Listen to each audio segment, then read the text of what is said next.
Greetings. I would like to introduce our program chair, Brianna, who will start the session. Дякую.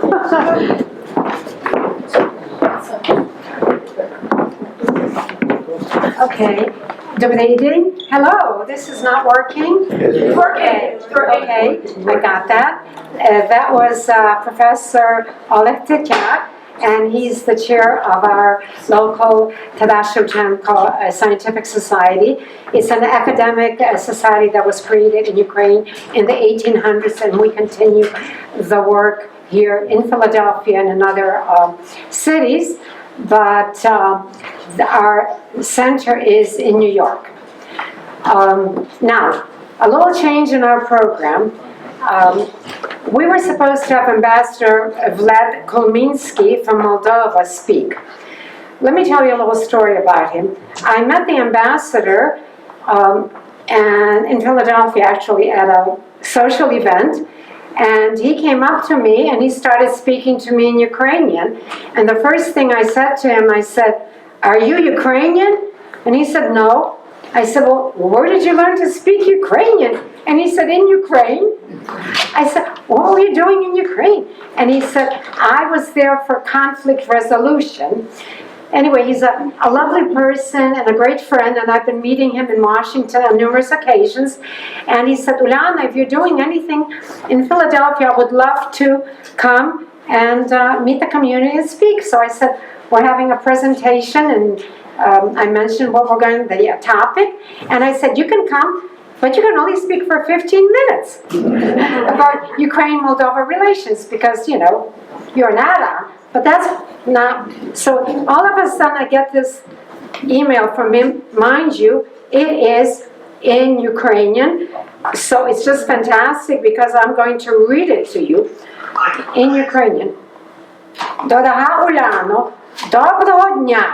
Вибачайте, будь ласка, у мене сьогодні не вийде приїхати. Кишнів мене направив на зустріч, на якій я повинен бути. Це від керівництва інструкції. Це триватиме сьогодні, та ще весь день та завтра. Дізнався лише у п'ятницю вечір. Вибачайте, please, що так сталося, але в моїй роботі це буває нерідко. І я нічого з цим не можу зробити. Зустрічі може виявитися неважливим, але якщо такі інструкції, мій обов'язок їм слідувати. З повагою, Vlad. So я до нього задзвонила, so I called him. That was his little message. It was quite long, about that he has a meeting that he absolutely has to attend to. But I said to him that I will extend your regrets to the assembled. And he said, "But I definitely want to come, and I will come again." And I said, "Don't worry, of course you'll come, and we're going to be most honored to hear from you." Anyway, before we start our program, I would like all of us to just have a moment of silence. If we could all stand up, because as you know, yesterday was the 40th anniversary when the black nuclear, pardon? Today, I'm sorry. Today, the 40th anniversary when the nuclear cloud from the destruction of Chernobyl erupted over Ukraine and over all of Europe. So let us remember, let us never forget.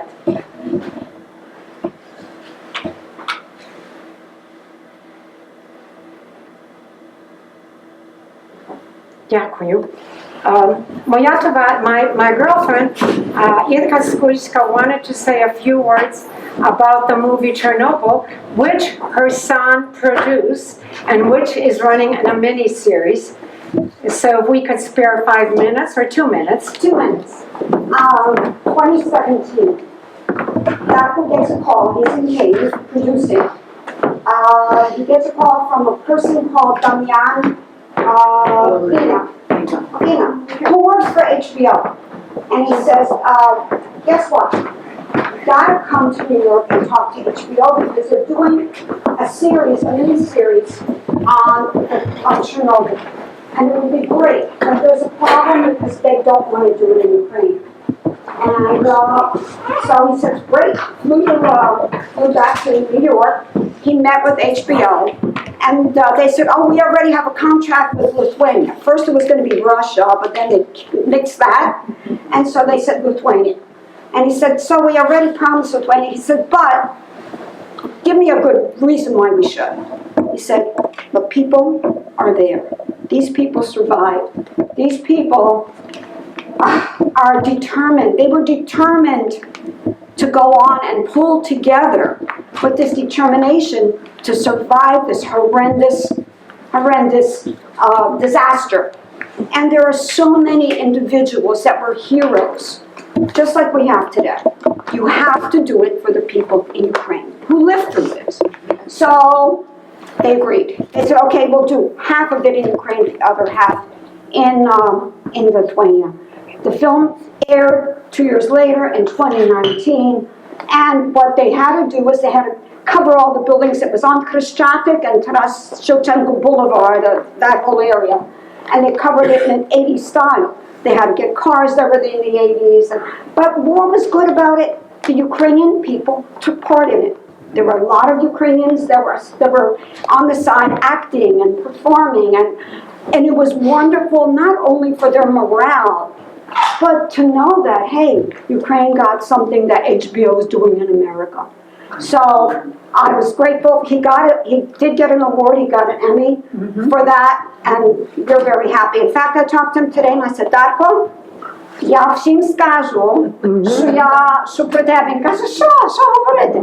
Я всім скажу, що я дуже гарно став. Дякую.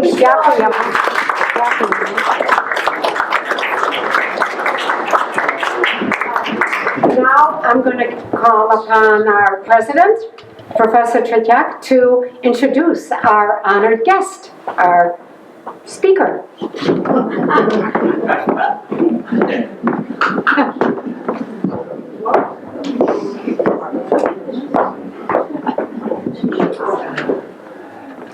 Thank you very much. I don't want to read too much about this thing because I'll probably be duplicating what our speaker will be saying. But one thing just wanted to mention is that this is a very timely topic.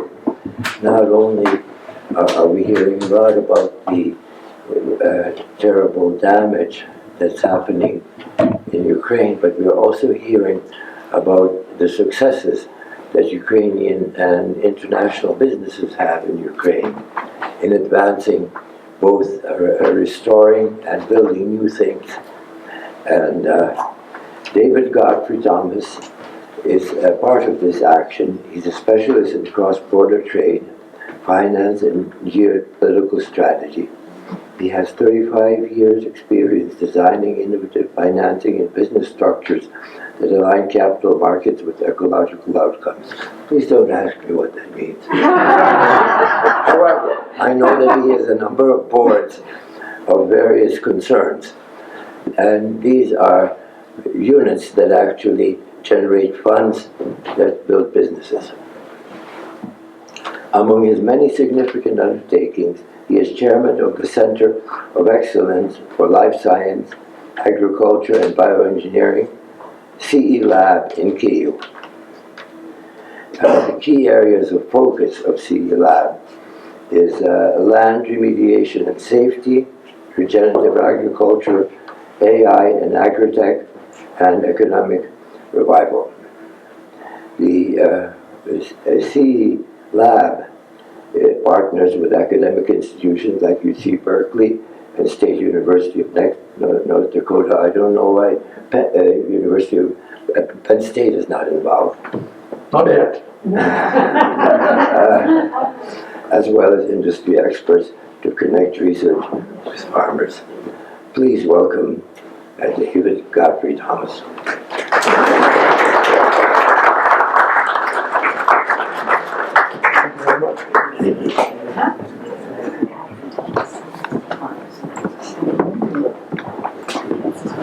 Now you read out my bio. I'm not sure I know what it means either.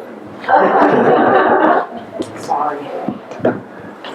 Is the microphone working? Yeah, it's working now. You can hear me? Yes. Perfect. So a couple of things to start, if I may. First of all, I really hope we can make this something of a conversation.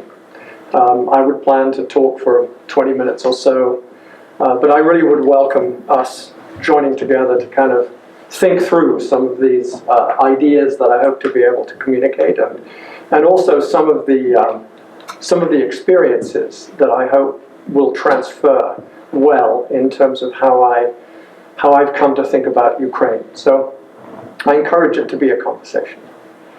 And then secondly, and probably even more importantly, I realize I'm taking quite a liberty as an Englishman living in America, talking to you about your own country. That's right. I've spent 75 years in the USA and only 5 years in Ukraine. Well, still, it is a liberty, and I ask for your forbearance at my presumption. But the excuse I offer is in the title of this conversation. This is as much a personal story as a professional one. Moreover, it's a story about transformation. The transformation of how I've come to think about business, about life, and about personal responsibility, all of which I've learned in Ukraine. Most of my career, I worked in global finance, cross-border trade, and like many people in the world, I operated within a very clear framework of thinking. One that prioritized efficiency, returns, outcomes, but over time I began to question whether that framework was complete, or even correct. This journey is about what happened next. So here's some personal context for you, something to aim at. I had a brief corporate career in cross-border trade and finance in London, and then transferred to Wall Street, where I abandoned corporate life. The greatest thing that Wall Street did for me after 2 years was to encourage me to leave corporate life. It was, I can tell you, the most soul-destroying experience of any part of my career. And I abandoned that life for what has become a lifelong journey as an entrepreneur. And as an entrepreneur, even playing fields are not our friend. Even playing fields are big corporations, big banks. They can mow down those big playing fields and take control of markets. So as an entrepreneur, I knew that I had to find parts of the world where I could build an advantage, where there was a significant barrier to entry, and where people like myself could create business opportunities.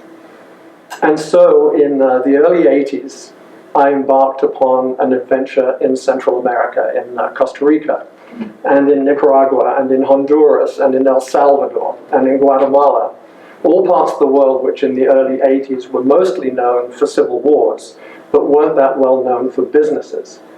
And little did I know that my experience back then, all those years ago, would stand me in very good stead for the work that I'm currently doing in Ukraine. Because it demonstrated to me that countries in conflict are not countries that are failing. Countries in conflict can very often be where real innovation takes place.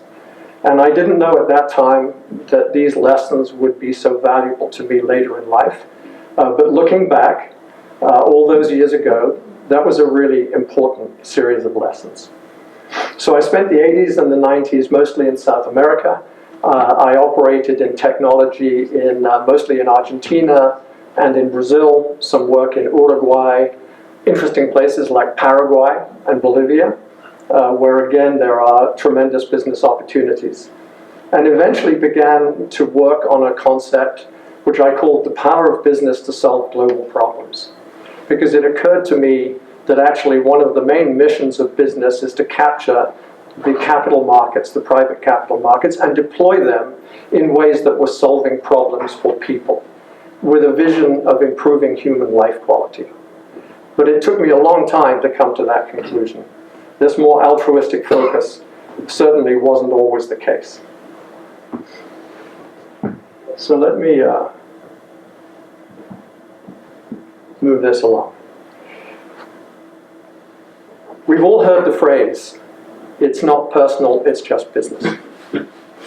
I heard it a lot during my Wall Street life, and it's one of those expressions that gets used so often we almost stop hearing it.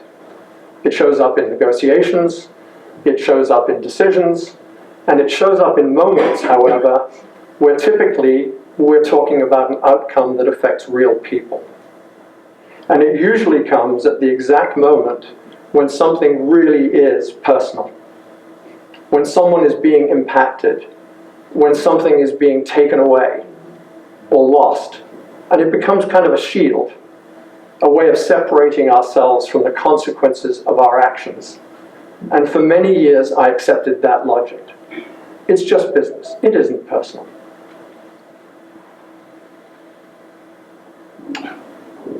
Back in the 80s on Wall Street, I have to explain this title, I think. But back in the 80s in Wall Street, the bankers that I was working with often used to refer to themselves as masters of the universe. Modesty was not in vogue in those days. But in my case, on an extremely embarrassing occasion, when I thought, and I hope this won't happen today, when I thought that I was making a particularly profound statement to a group of financiers, one of them stood up and chimed in loudly, "Congratulations, David, you've just become a master of the obvious." And so it was with the same mastery of the obvious that I belatedly realized that business isn't just business. It's always personal. Because in reality, everything is personal. Every decision I made affected someone. Every transaction had a human dimension. Every system I built reflected what I valued, for better or often for worse. And once I truly understood that, it became impossible to go back to thinking the old way, that business is just business. And the only thing I had to change was everything. So everything is personal. Now what? If everything is personal, how should I live my life, and what should I do with my business skills? What is the purpose beyond profit? So I explored a variety of different options. I started a company developing technologies for healthcare. I worked extensively, still do actually, with farmers in Brazil on more environmentally friendly farming. But for a while, and that while I would say lasted a good 10 years, I didn't have a clear answer as to how to put into practice this realization that I had to line up my personal values with what I did for a living. And that was until Ukraine. And the realization that business skills reapplied had real power to make a difference.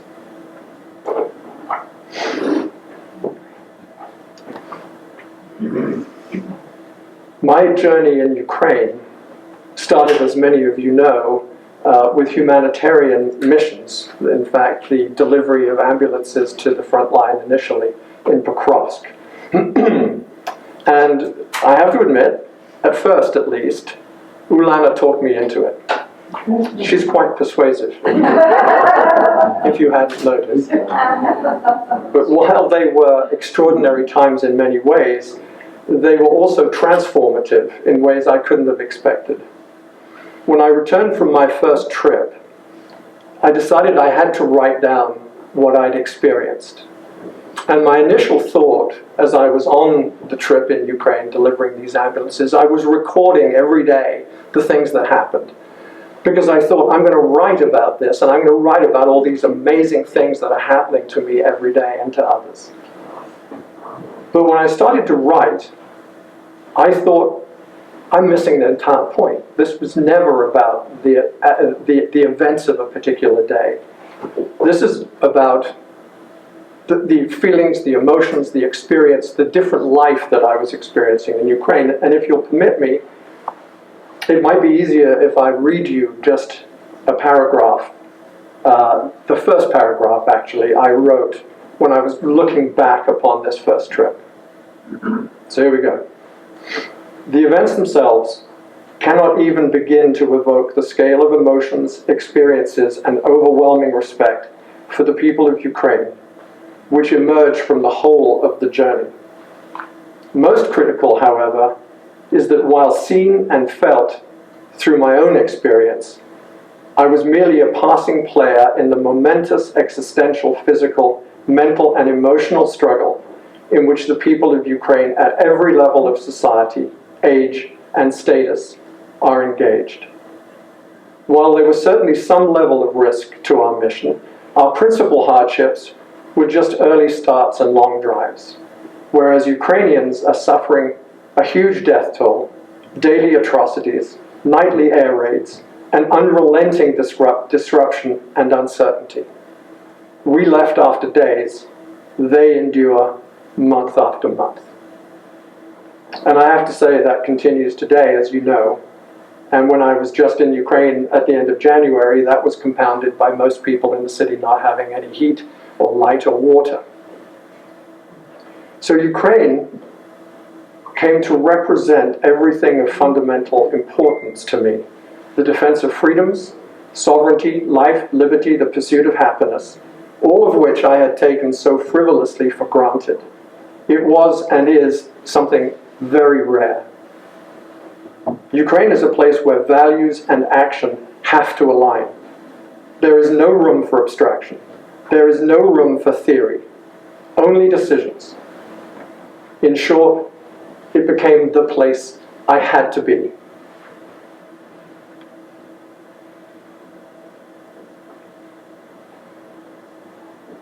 So what does Ukraine look like to me today?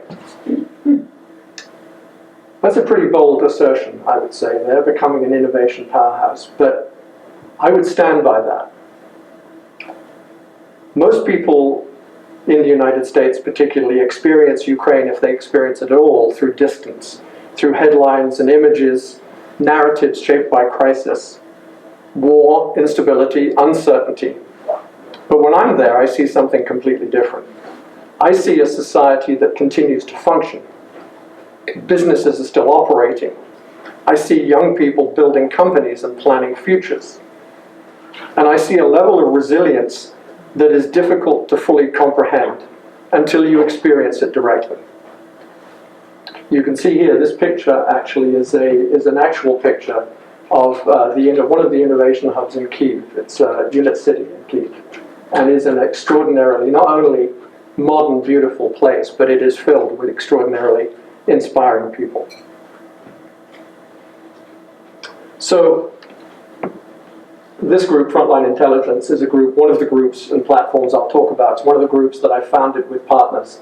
And the principal reason we founded Frontline Intelligence is because people have a lot of misconceptions about what's happening in Ukraine.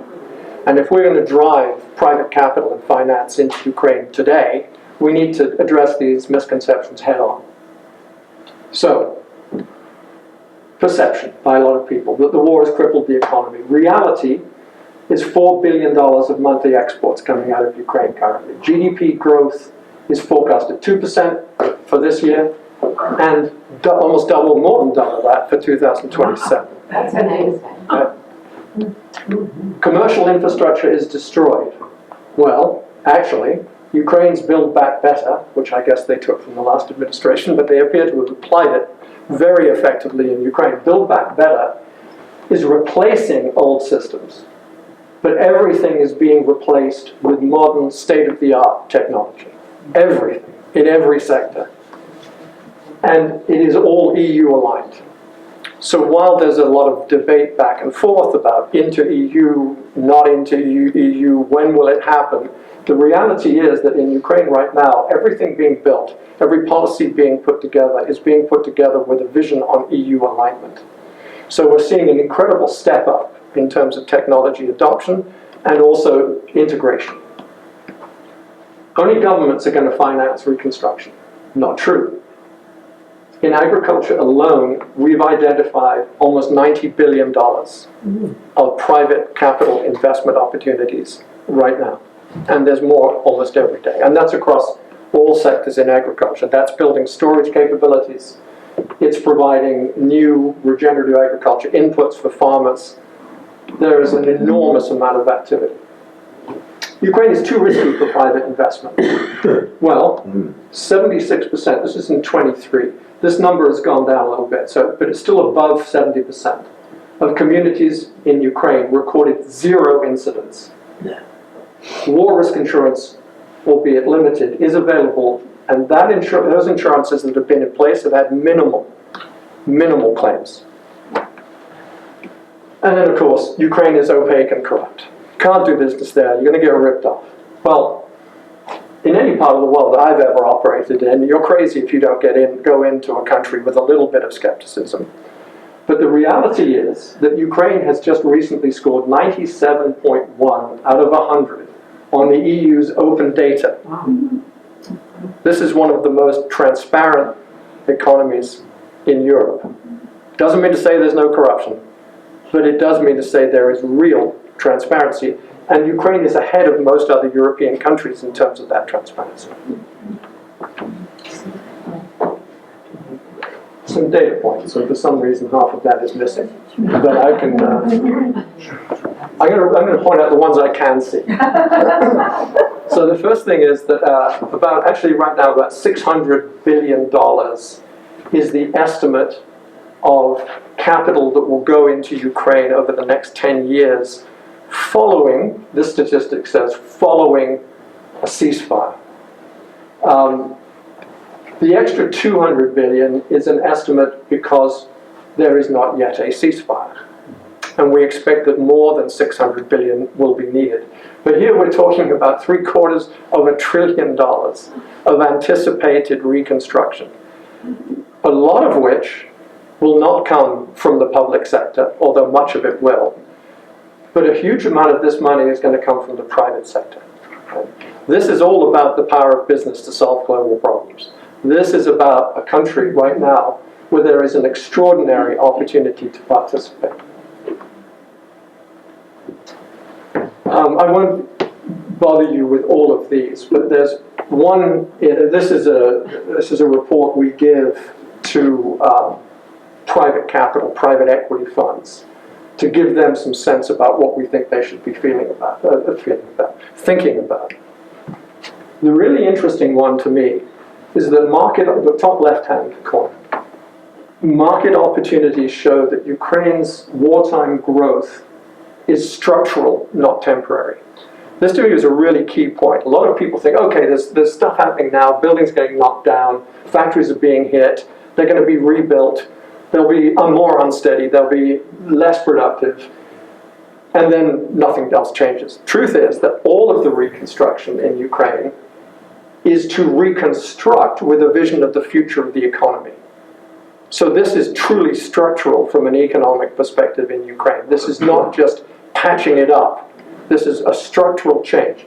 And we're seeing, for example, in agriculture, where I spent a lot of time, an extraordinary change in the application of distributed energy systems, replacing conventional fossil fuel energy systems as needed by Ukrainian agriculture, especially in the smallholder farmer areas. So we're seeing a complete change in the productivity cycle and the use of technology within the Ukrainian farming community. Now, a lot of that is being adopted by big agribusinesses in Ukraine, which do a great job, but they can look after themselves like any other big business. If you look at Astata and Kernel and these other big firms, they're trading in multiple countries. Their profits have not been affected. Our focus, however, is on the smallholder farmer in Ukraine, which is where I believe the future of Ukrainian farming is going to come from. Let's make sure I'm caught up with myself. So, one of the clearest indicators of resilience is obviously enough economic performance. Even in the middle of the war, however, the Ukrainian economy is growing, and it's growing dramatically, and it's growing meaningfully, and that matters, because it tells us something fundamental. This is not a system in collapse. This is a system under pressure, which is adapting, evolving, and in most cases, improving. When you look at reconstruction, the scale becomes almost impossible to grasp. In agriculture alone, as we've seen on the previous slide, the opportunity approaches $90 billion. And agriculture is just one sector. There is energy, there is infrastructure, there is life sciences, there are defense technologies. Each represents a major frontier. But what makes it unique is that Ukraine is not simply rebuilding the past. It is building something new, something more resilient, more efficient, and much more aligned with the realities of the future.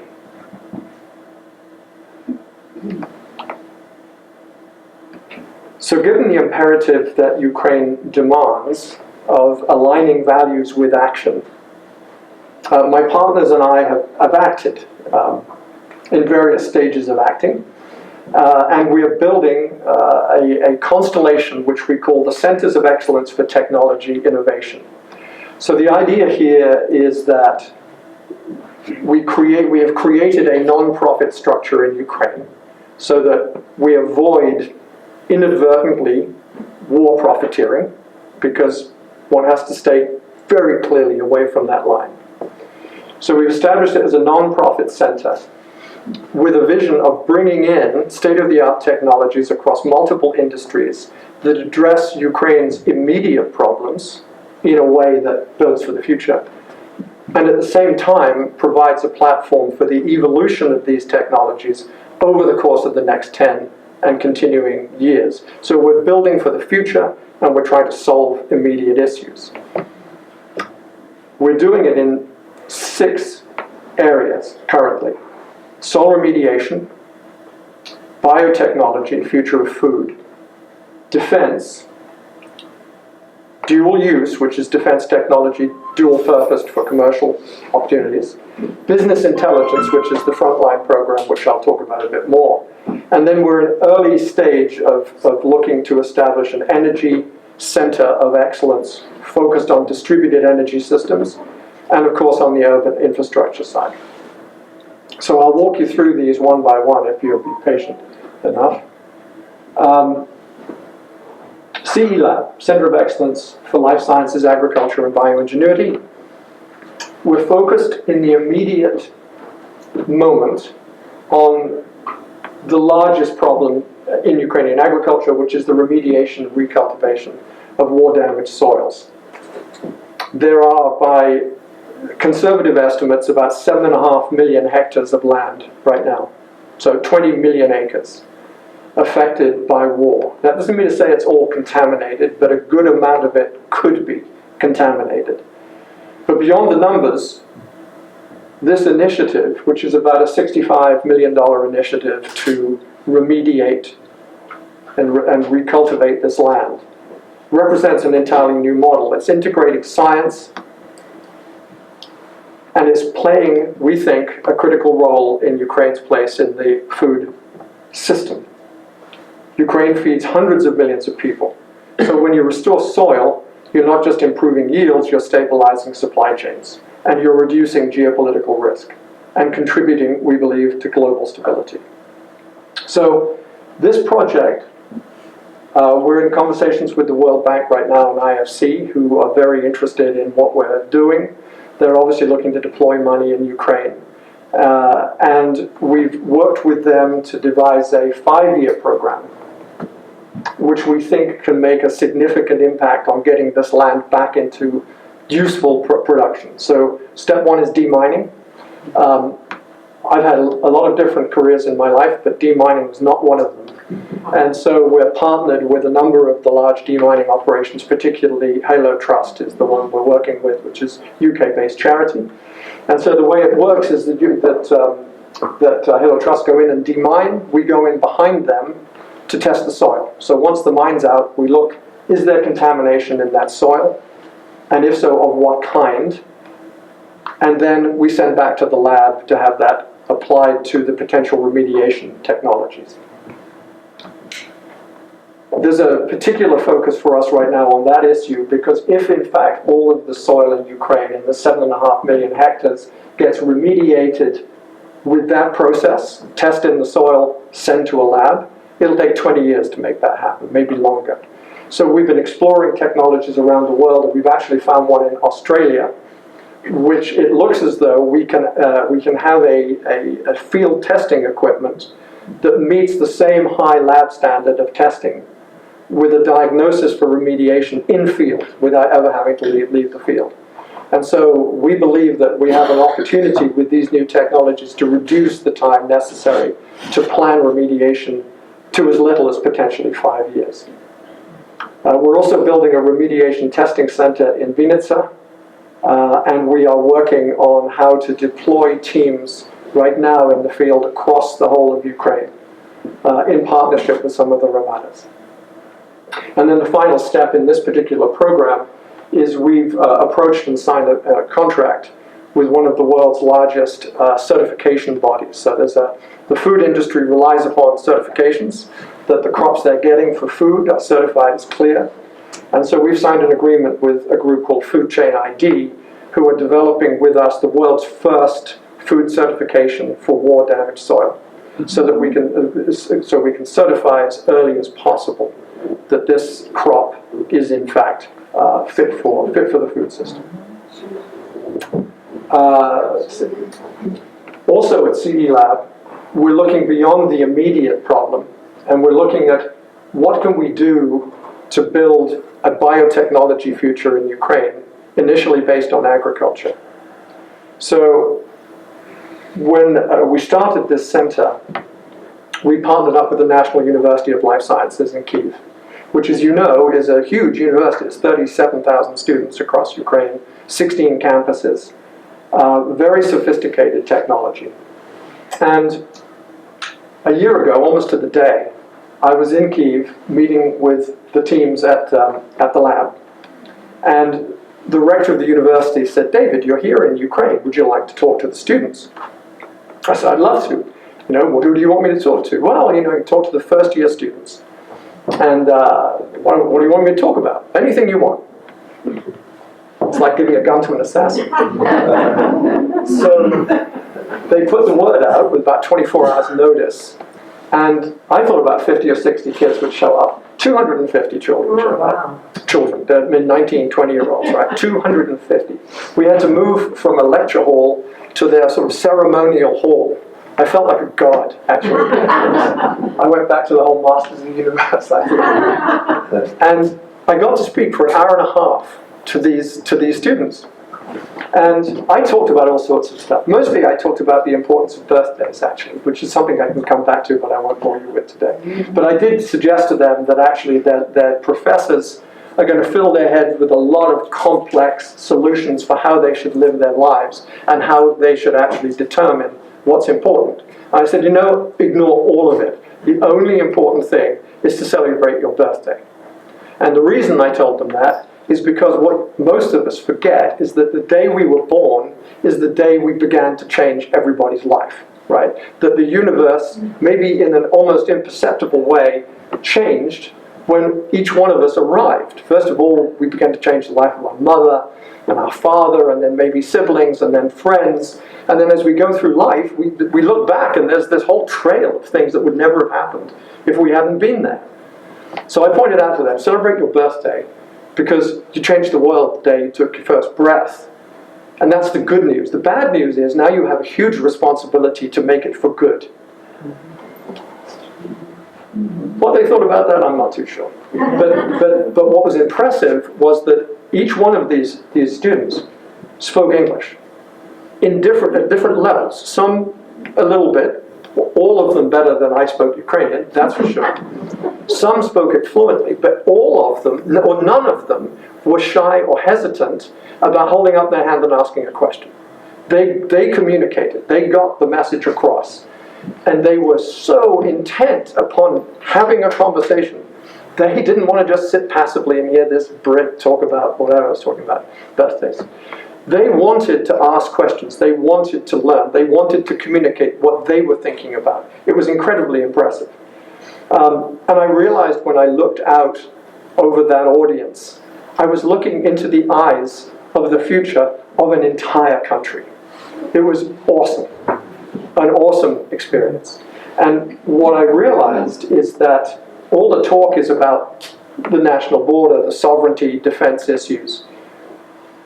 Maybe just second, but I would say equally important to that, the second biggest national security concern in Ukraine is keeping these young people in Ukraine so that they can build the future. And so that is what led us to be talking here about the future of food. Because I don't know whether you're bombarded with this ludicrous advertising as much as I see, because I'm in the business. But there's all this talk about food as medicine, right? What they don't talk about is food as a killer, which is what it's been for the last 40 years, right? Food is medicine. Everyone's going to come out with food as medicine. Mostly that's just a brand label right now. But the reality is that there is science that definitely links soil health and human gut health. And from healthy human gut, you can get healthy human living and healthy human food. We know this, but there has not, and there are technologies that advance components of that continuum. But there's no one place in the world where this is all connected. And so our vision for our center at the National University, once we're embarked and we've got the team stood up properly to deal with the immediate contamination issues, our vision for this center is to be that place, to be the center for Europe, certainly maybe for maybe it's a global center, but the purpose here is it's to be the place to make Ukraine the place where we really build the future of food. And that will mean higher value jobs, it'll mean input in influx of biotechnology. We think we can build it. We hope to be able to build it in a way where we can be contributing to a higher value future where Ukrainians that have left want to come back because they can do better in Ukraine.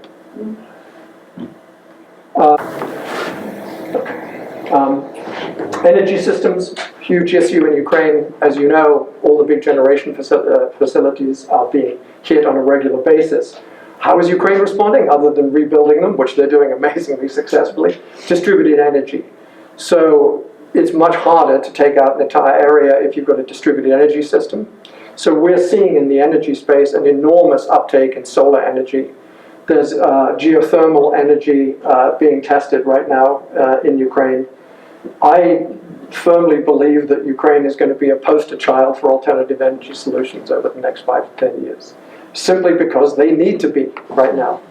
And as they need to be, they're finding it's more efficient and it's cheaper and all of these other benefits come through.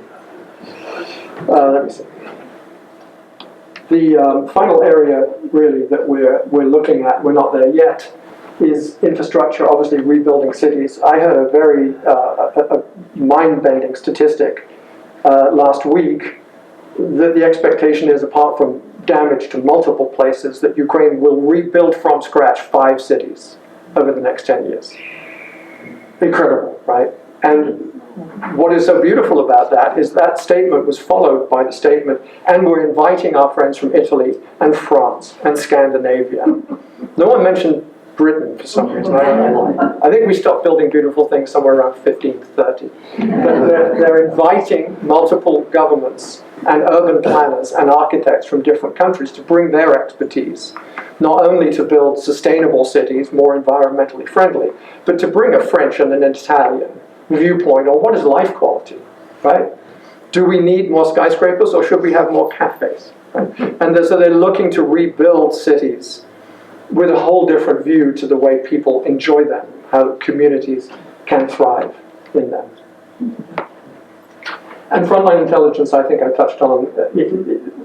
The head of the World, or a senior guy within the World Bank, who's been incredibly helpful to me in thinking about how to plan business in Ukraine, said to me in our first meeting, he said, you know, I'm the head of the World Bank in a particular region, and I'm so frustrated because we can't deploy money in Ukraine. We've got the money, but there's no incoming business. There's not enough flow of incoming business. And he said, I know, you know, it's all media reports about war and damage and all these things, but I know, he knows, from sitting there, that foreign businesses in Ukraine that stayed have done very well.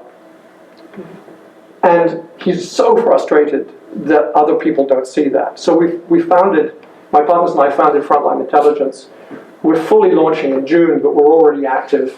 And what this is about is providing detailed opportunity analysis that get us above the war headlines, creating awareness that, shockingly, in a good way, $12 billion has gone into Ukraine from private sector already in the last 3 years. Also, that there are 4.6 million smallholder farmers in Ukraine that have been pretty much ignored by technology. 4.6 million smallholder farmers who represent 53% of the Ukrainian agriculture production. Right? No one is servicing these farmers at scale with storage capabilities, with agricultural inputs. Vast opportunities.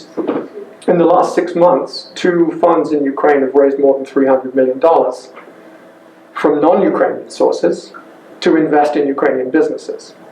So this train is leaving the station, right? That's the message of Frontline to the business community. Do not wait until the ceasefire happens, right? Do not wait until Ukraine accedes to the European Union, because by that time, all of your opportunity is gone. The time to be in Ukraine is today. 70% of the country doesn't have a single crisis happening from the war. So the time to be in Ukraine is now, and we're working really hard to persuade and bring and cajole, but also to provide what I call Sherpa services, right, to businesses and finance. Okay, you don't want to come into Ukraine yourself right now? Well, we're already there. So we'll take you in. We'll be your people in Ukraine. Just write the check. We'll take care of the rest, right? But it's a question of pushing, shoving, and then handing out that carrot, which is absolutely based in truth. This is the time to be in Ukraine. This is where the opportunity is. Don't wait for everything else to happen. So we're looking for where capital can align for both return and regeneration. And we're looking to answer these important questions in order to satisfy the need of the Ukrainian economy, but not to wait for multilaterals or government funding, but to do it with private capital, the power of business to solve global problems. And so, you'll be relieved to hear, this is my last slide. I hope fervently that some of these initiatives, and we're being very bold with what we're trying to do I believe we'll succeed with all of these? I really don't. But the point we're making is we're not BlackRock. We're not one of these massive private equity funds. We're a little band of entrepreneurs who are demonstrating that you can enter a market like Ukraine today and you can have an impact. Just like the impact on the first day each one of us was born, it may be almost immeasurable, but we had an impact, and we're trying to do the same thing. It may, at the end of the day, be immeasurable, but it proves a point. Don't wait. Don't think it's only a game to be played by the big boys. We're playing it today, and we're trying to encourage other small businesses to do the same. So while I hope these initiatives will in some way be supportive of Ukraine's future, over and above all of this is that for me, this has become, if you hadn't guessed it, deeply personal. My first encounters in Ukraine were with the men and women who had volunteered to defend their country on the front line of Russia's unprovoked invasion. The man I'm standing with here, well, Lana, you know him, is a doctor. He's an OBGYN from Kyiv who volunteered on the first days of the war, not as a doctor, but as a combat infantry soldier. And he was on the front line outside Kyiv when the Russians first invaded. When I met him 18 months later here, he was still fighting, still an combat infantry soldier. And he's now on the east, or was then on the eastern front in Pokrovsk, which is where this picture was taken. Is it a coincidence that my first project in Ukraine was the remediation and recultivation of war-damaged soil, on restoring land that had been damaged? I don't think so. Somewhere along that journey, I realized something unexpected. That the work wasn't just external, it was internal. There was a parallel process happening of clarity, of personal repairing and restoring, of my own restoration and regeneration. And just to close, if I may, going back to that story I wrote after the first time I was in Ukraine, I put a sort of paragraph at the end, which I entitled Indelible Impressions. And let me just read that to you, if I may. While the ambulance mission was what brought me to Ukraine, what I left with was not the journey, but the people we met along the way. Looking back, I realized I had the benefit of seeing how people act when they truly believe in something. And I had the unforgettable experience of knowing what it's like to act on something I truly believe in. These experiences uniquely engender a razor-sharp lens through which to see what is important in life and what is noise, and the clarity to realize that the only things that are truly important are the ones you're prepared to act on without hesitation or regard to the consequences. As daunting as is Ukraine's fight for survival, it is illuminated by the bravery of its volunteer soldiers, the brilliance of Ukraine's youth, and the manifestation of indefatigable strength. Whether the crowds in Lviv, the gas station attendants in Poltava, the young entrepreneurs in Kyiv and Mukachevo, the real story, as always, is the people. Thank you.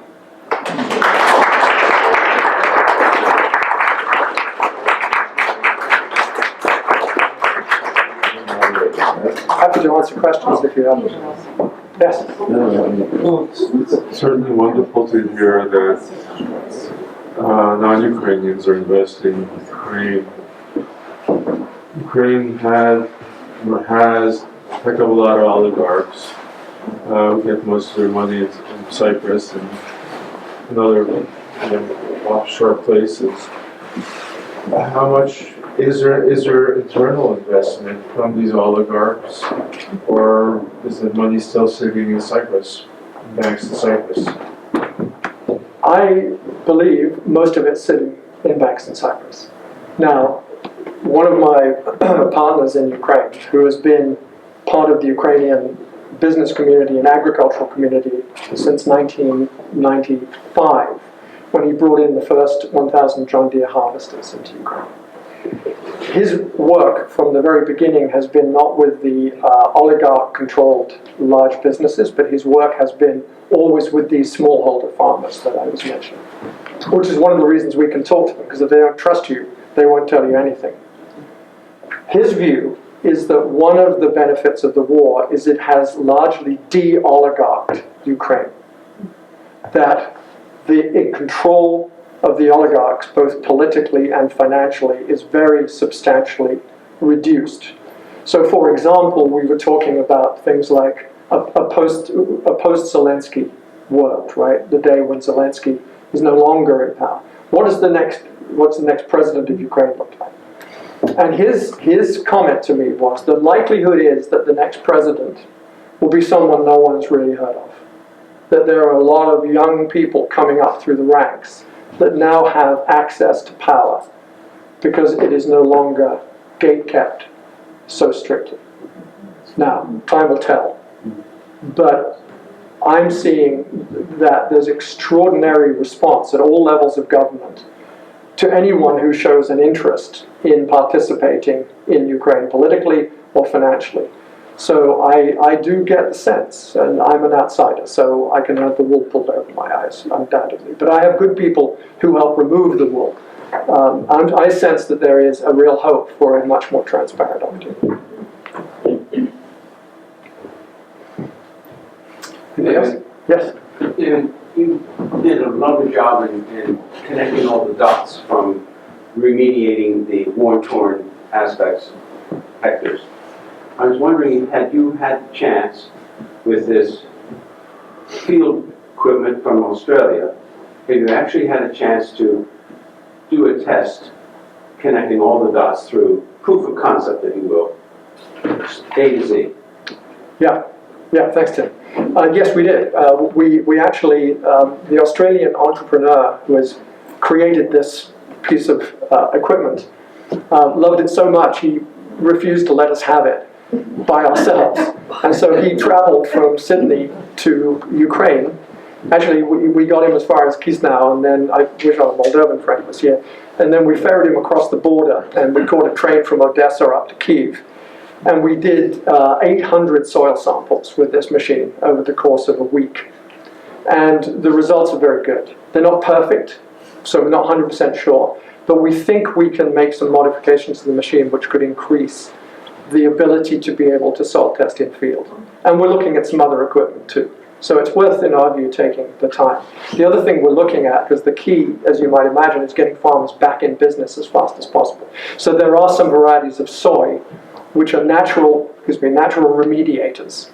And obviously that soy cannot be used in the food system, but it can be used in the fuel system, right? So it's a biofuel capability, which would allow the farmers to have a relatively high-value crop that is also remediating, so it gets them back in business faster.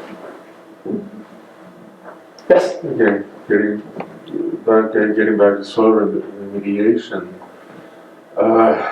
much of the Ukrainian front line is covered by mines. The most nasty ones are the very small green anti-personnel mines, which basically will destroy a tire or will destroy a leg. Is there any method of dealing with that? Yes. It's beyond my technical skill to help answer that in terms of how the demining companies are dealing with it. But sadly, some of the ways they're being dealt with actually is to run heavy equipment across and just blow them up, right? Because they're pretty sensitive, as you imagine, because they're anti-personnel mines, which of course causes a remediation problem. Mm-hmm. So we're trying to discourage that. But on the other hand, I'm not the guy having to deal with them. So if I'm the guy having to deal with them, I might prefer running heavy equipment across them too. Yes, hi. Thank you so much for this lovely sort of tour d'horizon of your initiatives. Really impressive, and I love your optimism. That's so important. I wonder if you could say a little more. You have initiatives that span a number of areas. We talked about food security, dual use security initiatives. What are the obstacles that you're facing? You mentioned you're a small firm, fund.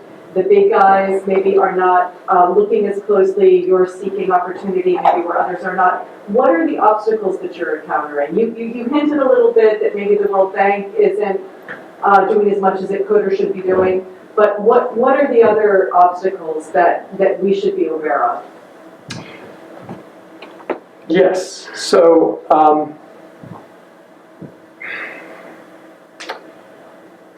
there is a gap between what the multilaterals can do and what is needed. So, for example, the World Bank is about the only organization that is giving, no strings attached grants. I mean, they diligence it very, very carefully, but they definitely put grants in. So the 65 million that we're looking for the remediation program, that is a perfect example for a World Bank grant. But they move incredibly slowly. It's anything from, if you get from application to money, it's 12 months, if you're lucky, often longer. If you're dealing, as we are right now, we're involved with building a dry port between Ukraine and Poland, because, and again, another wonderful example of the war, but when Odessa is becoming very much a choke point for exports, people looked at the northwestern region of Ukraine and its agriculture and realized that it's actually shorter to get to Gdansk than it is to get to Odessa. So we're helping build that dry port and some storage around that. Now, that's an IFC-related project. Right? So IFC are looking to come in with debt, but not equity. Right? So the constraints are that there is no system right now that is perfectly attuned to solving war-related, financing problems in a war-challenged economy. So we are working very hard at filling that gap. And in a way, it's a good gap to fill for people like us, because to us, making a $3 million investment is a very big deal. To BlackRock, they won't even pay attention to you unless you're making a $30 or $300 million investment, because it's not worth their while. So I would say the number one problem is to smooth out the communication around the smaller kind of equity accompanying loan systems within the multilaterals. That's the biggest issue. The other, I guess, issue is that the constant reshuffling of the ministries has been problematic for us, right? So we had a very good relationship with the agriculture minister, and then they got absorbed within the Ministry of the Economy, right? And now Ministry of Economy is running, I think, 3 or 4 different sub-ministries. So some of that communication is difficult, although there's always a good reception. The ministers will always see you, they will always meet with you and talk with you, but they are so backed up with issues and problems that things reach choke points. So it's not that there's a lack of transparency or communication, but it's a country at war. So you have to work with much longer timelines. So everything I thought I could accomplish in 6 months is going to take 2 years, right?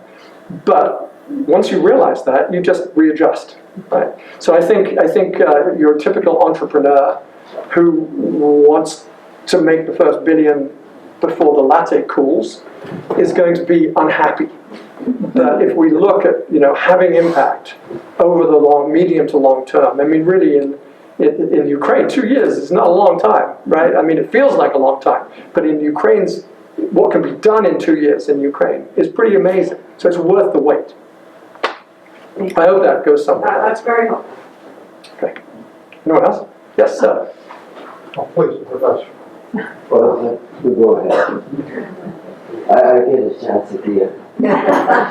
He can get me before First, I would like to say, David, you're amazing. You have made 1 hour feel like 15 minutes. So most speakers take 15 minutes and make everyone feel that they've been dragging there for an hour. So you are amazing, and it was very, very worthwhile, and that's why I chimed in and said keep running, because all the information which you shared, I think all of us relish and listen to intently. What I think you presented is a mini Marshall Plan for Ukraine. A mini Marshall Plan, a little bit grand in scope, and I hope that all of it is fulfilled, not only to what your dream is, but 100-fold. And it is possible. It is possible. I wish that you were conveying that message to the EU, because they are the ones that are, I think, getting in line with the $90 million availability that happened this week. I think we're heading down better tracks, and there are things that will happen that could not have happened before. So, great optimism. I think even with Moldova not being here present today, that's another area of great optimism. I think we're seeing good things surrounding Ukraine, and your task will become easier as time goes on. The hurdles will still be there. Some of the oligarchs do not want to simply go away, and they are not looking for Ukraine moving forward. They're looking for themselves, and we need to remove those completely. Your statement about a post-Zelensky era disturbed me a little bit, because I believe that we are finding that Zelensky is offering solutions, and he is not an obstacle to progress. I would hope that he will be around for a while. The newer generation coming up, let's see them. Let them prove what already has been proven by Zaluzhny and Zelensky. So we have 2 Zs that are still the positive in Ukraine's life, rather than the Z that Moscow, which is doing both ways. 100%. Thank you. Thank you for that. I think Zelensky is still very popular, as far as I understand it, in Ukraine, right? And when people are talking about post-Zelensky era, they're not rubbing their hands together saying, can't wait. They're simply looking at, well, what will our country look like from a political leadership perspective? And there again, there's optimism, right? There's optimism. So it's not a negative on Zelensky. It's more optimistic. And my optimism comes from one place. It's being around Ukrainians. I mean, I can't be in this room without being optimistic. Right? And I sure can't be in Ukraine without being optimistic. even in the middle of an air raid, right? I mean, people just are amazing. So I've learned my optimism from people who really understand. If I may, David, the parallel I think you might have been referring to was England's own experience with Winston. And after the war, he was summarily set aside, came back for a second round later on, but he was the right person at the right time for England. Zelensky is the right person at the right time for Ukraine.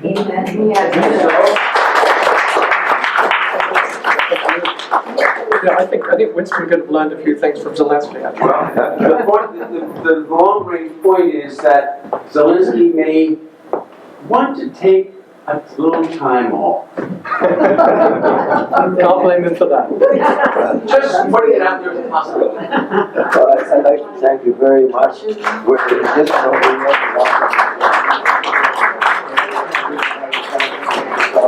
Wonderful. Thank Okay, you wait a so much. second, photo time.